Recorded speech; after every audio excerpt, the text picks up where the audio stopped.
লাড্ডু খাওয়ার মজাটাই আলাদা। শুধু খেতে থাকো খেতে থাকো।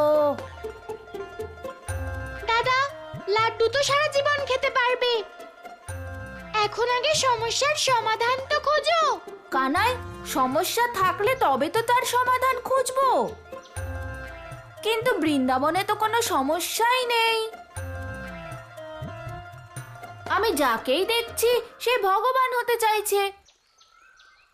ওই কংস বলে যে আমি ভগবান, আর এখন এই পৌণ্ড্রক এসে বলছে যে আমি তোমাদের ভগবান। আর তুইও তো ভগবান হতে চাস, তাই না? দাদা, আমি কখন বলেছি যে আমি ভগবান? দাদা, এটা খুব গভীর সমস্যা। আগে তো অসুর আসতো, তখন সামনাসামনি লড়াই করা যেত, কিন্তু এখন তো এক বহুরূপী এসেছে, তাও কানাইয়ের রূপ ধরে। আর সে ভগবান সেজে আমাদের গৃহেও প্রবেশ করেছে, অর্থাৎ সংকটও আমাদের গৃহে প্রবেশ করেছে। রাধা, তুমি প্রত্যেকটা বিষয়ে সমস্যা খুঁজে পাও। আরে যে যার রূপ ধারণ করতে চায় করুক, আমার কি? আমি তো শুধু আমার কাজটুকুই করব। আর আমার কাজ হলো গাভী চড়ানো আর লাড্ডু খাওয়া। এই বাকি সব বিষয় ভেবে আমাদের কি লাভ? দাদা, তুমি এখনো বুঝতে পারছো না? আচ্ছা বলো, আমি কি বুঝতে পারছি না? আমি কি এটা বুঝতে পারছি না যে ও কানাইয়ের রূপ ধরে কেন এসেছে, আমার কেন নয়? ওর মতো ময়ূরের পালক লাগিয়ে কেন এসেছে, আমার মতো মুগুর কেন নিয়ে আসেনি? দাদা, আমি তোমাকে কি করে বলবো যে ও আমার রূপ ধরে কেন এসেছে? দাদা, গোকুলের সবাই কানাইকে ভালোবাসে, ওর এই রূপকে ভালোবাসে, ওর ময়ূরের পালককে ভালোবাসে, সেই জন্য ও কানাইয়ের রূপ ধরে এসেছে। কিন্তু ওই বহুরূপী নিজের মধ্যে বড় কোনো রহস্য লুকিয়ে রেখেছে। দাদা, গোপিনী সত্য বলেছে। হ্যাঁ বুঝেছি, সমস্যা তো আছেই। হ্যাঁ দাদা, এই সমস্যা আরো জটিল হয়ে গেছে, কারণ বাবা মায়েরও সম্পূর্ণ আস্থা জন্মেছে ওই পৌণ্ড্রকের ওপর। আর এই বিশ্বাসের সুযোগ নিয়ে পৌণ্ড্রক তাদের দিয়ে সবকিছুই করাতে পারে। তাহলে এখন আমাদের কি করতে হবে কানাই? দাদা, যে করেই হোক আমাদের এই পৌণ্ড্রকের প্রতি অন্ধবিশ্বাসকে ভাঙতে হবে। ভাঙতে হবে? চল কানাই, এক্ষুনি যাই।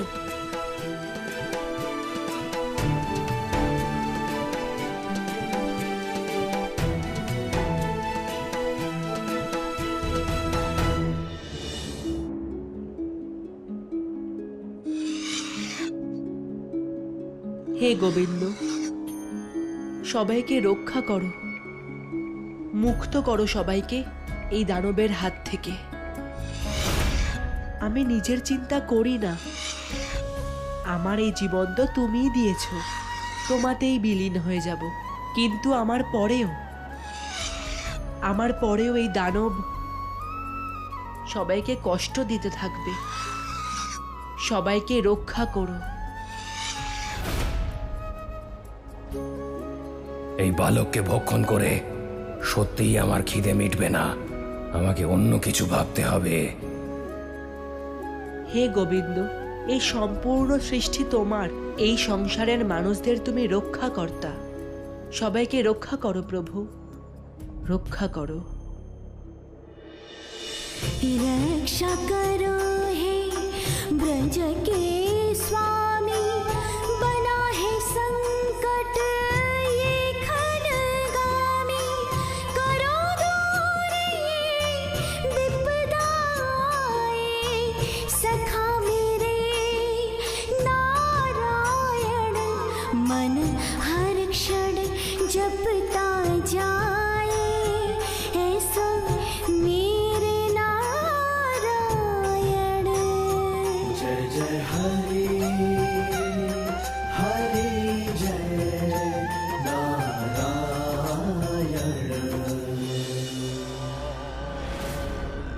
অনেক ভক্তি করেছিস, এবার আয়, আমার ভোজনের সময় হয়ে গেছে। প্রথমে আমার গোবিন্দের ভজনা সম্পূর্ণ করতে দাও। তোর অবশিষ্ট ভজনা আমার উদরে বসে করিস।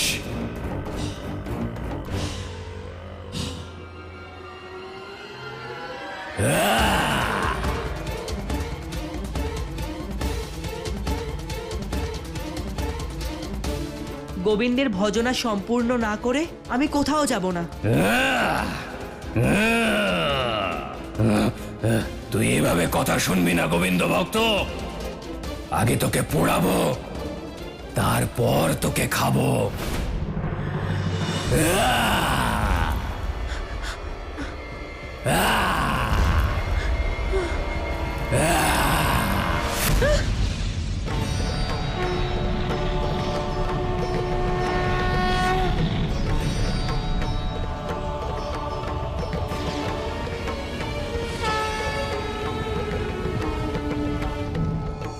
নারায়ণ নারায়ণ। প্রভু, ওই দানব আসলে কে? আর ও দানব রূপেও কোনো চতুর মানুষের মতোই ব্যবহার করছে, ছলনার সাথে কথা বলছে। প্রভু, এই দানবের আসলে রহস্য কি? দেবর্ষে, এই দানবের কারণেই রাম অবতারের সময় রাবণের ষড়যন্ত্রের শিকার হয়েছিলাম। রাবণের ষড়যন্ত্র? নারায়ণ নারায়ণ, আমি ঠিক বুঝলাম না প্রভু। দেবর্ষে, এ সেই মারিচ যে স্বর্ণ মৃগরূপে পঞ্চবটী বনে এসেছিল, আর এর কারণেই রাবণ তোমার মা সীতাকে হরণ করতে সফল হয়েছিল। নারায়ণ নারায়ণ। সীতা যখন জানতে পারল যে ওই সোনার হরিণ আর কেউ নয় বরং মারিচ ছিল, তখন তার অন্তরাত্মা তাকে দানব হওয়ার অভিশাপ দিয়েছিল। আর সেদিন থেকে মৃত্যুর পরেও মারিচ তার মুক্তির প্রতীক্ষা করছে। আমি বুঝতে পেরেছি প্রভু, আমি বুঝতে পেরেছি। নারায়ণ নারায়ণ।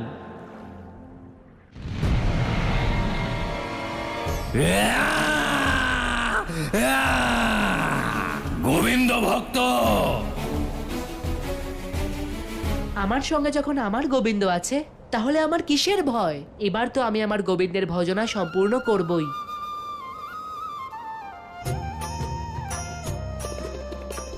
जप निरंतर नाम तिहारो, प्रभु मेरे तुम कष्ट निवारो।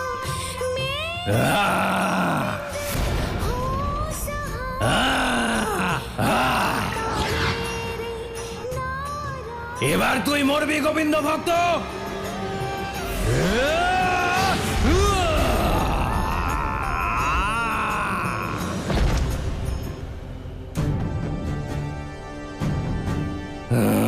কে তুই? তোমার কাল।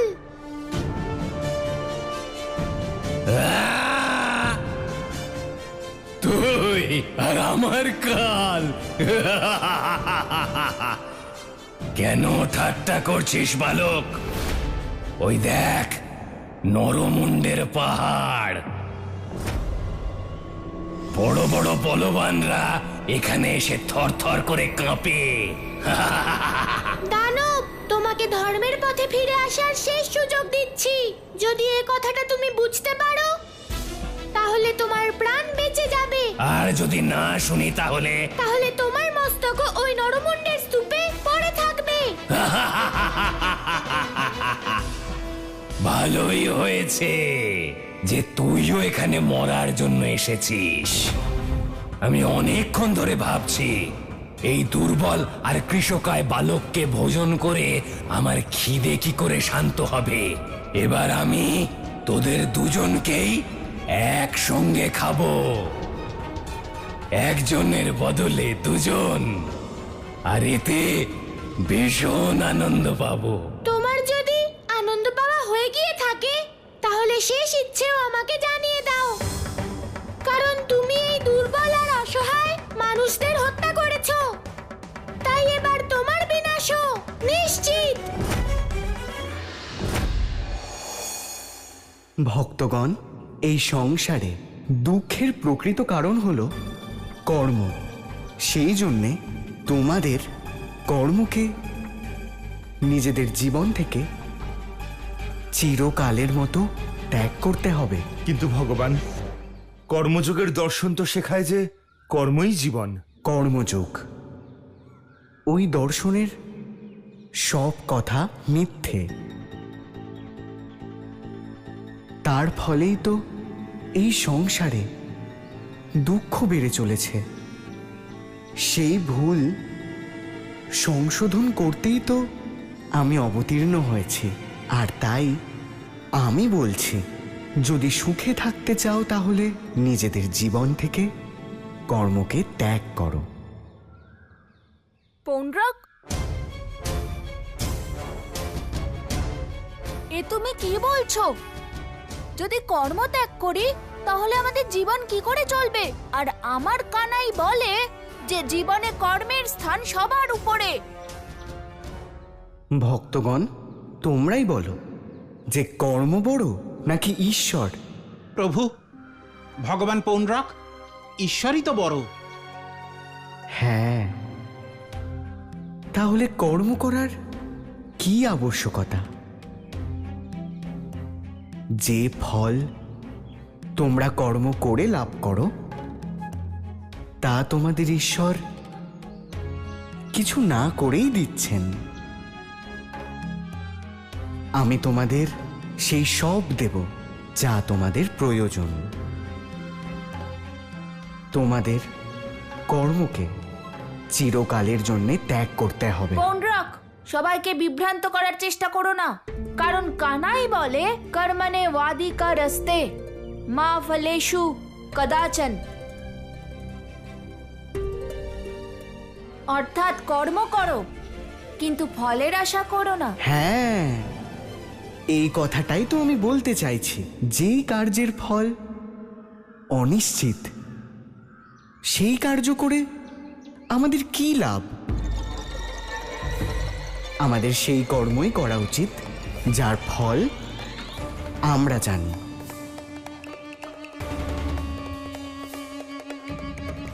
এবার থেকে তোমাদের কর্ম আমি সুনিশ্চিত করব। তাতেই তোমাদের কল্যাণ হবে। ভগবান, আপনি যখন সাক্ষাৎ আমাদের সম্মুখে আছেন তখন আমাদের অন্য কিছু ভাবার কি প্রয়োজন? আপনি যা বলবেন আমরা তাই করব।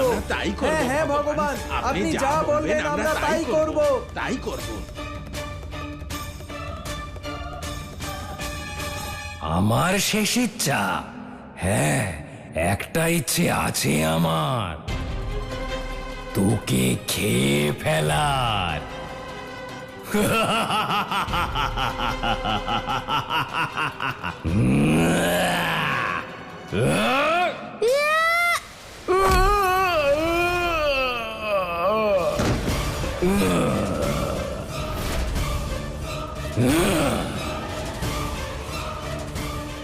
সহস্র বছরে এই প্রথমবার কেউ আমাকে আঘাত করেছে। তোকে হত্যা করতে ভীষণ আনন্দ পাবো বালক। তোমার মতো একটা হরিণ আমার মতো সিংহকে শিকার করবে? তুমি ভুলে গেছো, কিন্তু আমি ভুলিনি তোমার ছলনা। আমি ভুলে যাইনি কিভাবে তুমি হরিণ সেজে আমাকে ছলনা করেছিলে মারিচ। মনে পড়েছে মারিচ?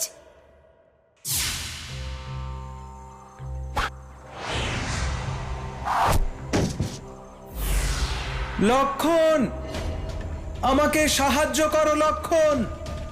লক্ষণ, ভাই লক্ষণ, আমায় সাহায্য করো। আর তোমার লক্ষণ লক্ষণ চিৎকারের জন্যই সব অনর্থ ঘটেছিল। সেদিন তোমাকে শাস্তি দিতে পারিনি, কিন্তু সেই পাপের শাস্তি আজ তুমি পাবে।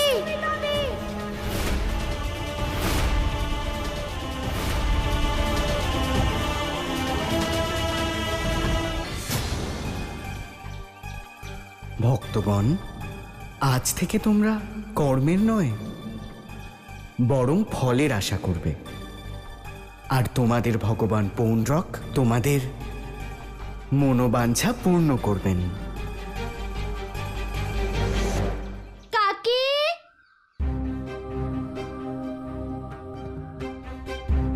মাকে এই মিষ্টি মিষ্টি কথা শুনে ভুলো না। যদি ও আমাদের ভগবান হয় তাহলে বলো ও যেন আমাদের কংসের হাত থেকে মুক্ত করে, এইসব ফলের কথা যেন না বলে।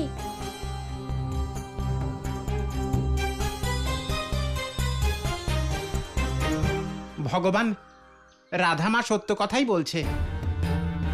কংসের কারণে বার প্রাণ সংকট হয়েছে। যদি আপনি এই কংসের হাত থেকে আমাদের উদ্ধার করেন তাহলে আমাদের বড় উপকার হবে প্রভু। হ্যাঁ হ্যাঁ হ্যাঁ প্রভু।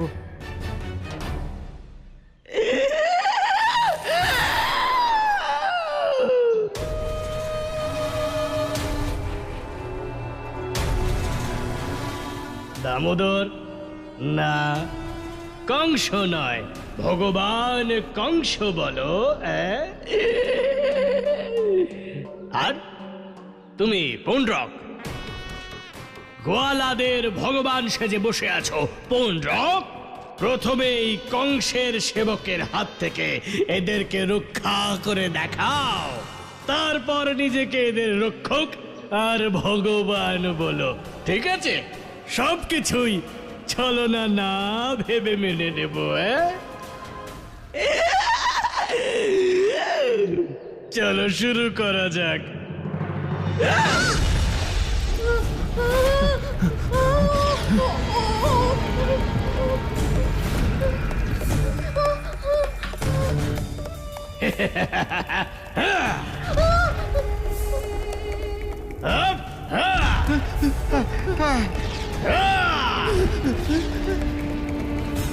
পুণ্ড্রক ভগবান, আমাদের রক্ষা করুন। ভগবান আমাদের রক্ষা করুন। ভগবান ভগবান আমাদের রক্ষা করুন। ভগবান ভগবান।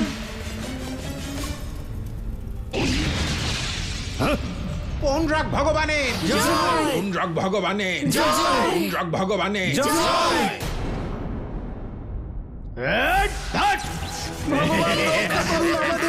রক্ষা করুন ভগবান। ভগবান আমাদের রক্ষা করুন। ভগবান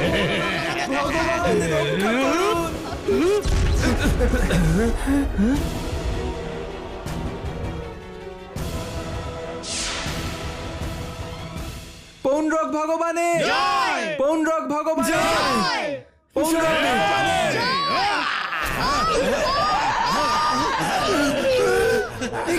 কি হচ্ছে কি এসব?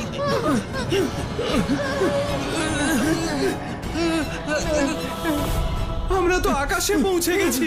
ভগবান ভগবান পুণ্ড্রক আমাদের রক্ষা করুন। ভগবান আমাদের রক্ষা করুন। ভগবান পুণ্ড্রক, আমাদের রক্ষা করুন। ভগবান পুণ্ড্রক, আমাদের রক্ষা করুন। ভগবান পুণ্ড্রক।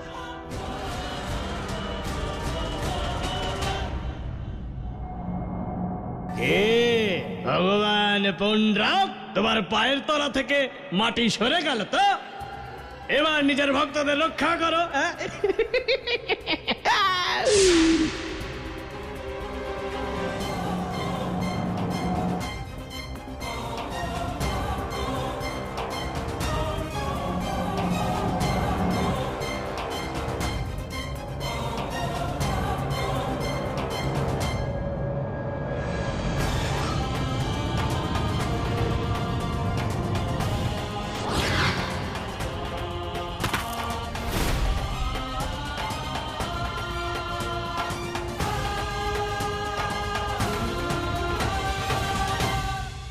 পুণ্ড্রক ভগবানের জয়। ভগবান পুণ্ড্রকের জয়। ভগবান পুণ্ড্রকের জয়।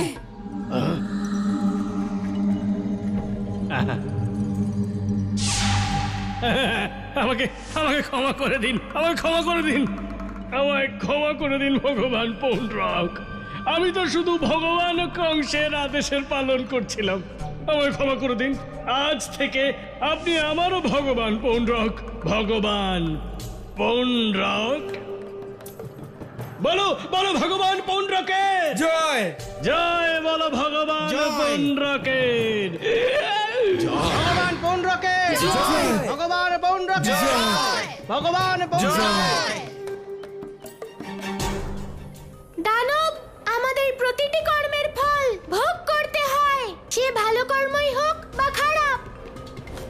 আর তুমি যে কর্ম করেছো তার ফল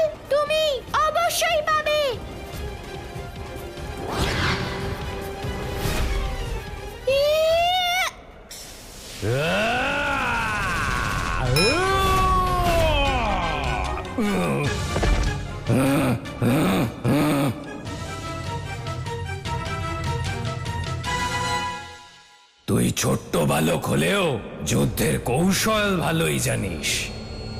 প্রতিদ্বন্দ্বী শক্তিশালী হলে যুদ্ধে আনন্দ পাওয়া যায়।